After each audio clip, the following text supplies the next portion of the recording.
ত্বকের উজ্জ্বলতা বাড়ানোর জন্য কিছু ঘরোয়া পদ্ধতি রয়েছে যা আপনি ঘরে বসেই চেষ্টা করতে পারেন। এই উপাদানগুলো সাধারণত সবার রান্নাঘরেই থাকে এবং সঠিকভাবে ব্যবহার করলে ত্বকের জন্য উপকারী হতে পারে। লেবু ও মধু। লেবুতে আছে সাইট্রিক অ্যাসিড, যা প্রাকৃতিক ব্লিচিং এজেন্ট হিসেবে কাজ করে। মধু ত্বককে আর্দ্র রাখে এবং জীবাণুনাশক হিসেবে কাজ করে। 1 চামচ মধুর সঙ্গে কয়েক ফোঁটা লেবুর রস মিশিয়ে নিন। এই মিশ্রণটি ত্বকে লাগিয়ে 15-20 মিনিট রেখে দিন। শুকিয়ে গেলে হালকা গরম পানি দিয়ে ধুয়ে ফেলুন। সপ্তাহে 2-3 বার এটি ব্যবহার করতে পারেন। 2. টক দই। টক দইয়ে থাকা ল্যাকটিক অ্যাসিড ত্বকের ওপরের মৃত কোষ দূর করতে সাহায্য করে, ফলে ত্বক উজ্জ্বল দেখায়। 1 চামচ টক দইয়ের সঙ্গে সামান্য হলুদ মিশিয়ে নিন। এই পেস্টটি মুখে লাগিয়ে 20 মিনিট পর ধুয়ে ফেলুন। হাতের কনুই বা হাঁটুতেও এটি ব্যবহার করতে পারেন। 3. আলু।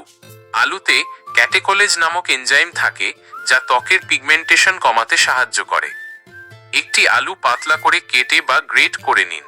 ত্বকের যে অংশে কালচে দাগ আছে সেখানে আলুর টুকরা বা পেস্ট লাগিয়ে 15 মিনিট রাখুন। এরপর ঠান্ডা পানি দিয়ে ধুয়ে ফেলুন। 4. বেসন ও গোলাপ জল। বেসন ত্বক পরিষ্কার করে এবং অতিরিক্ত তেল শোষণ করে। গোলাপ জল ত্বককে প্রশান্ত করে এবং পিএইচ ভারসাম্য বজায় রাখে।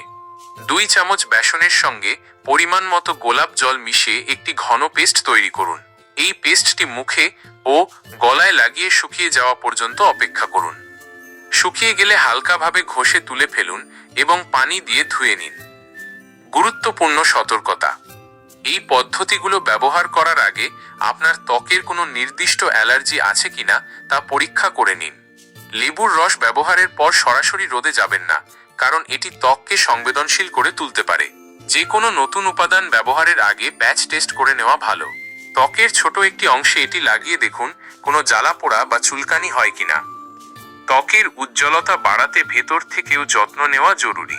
পর্যাপ্ত পানি পান করুন এবং পুষ্টিকর খাবার খান।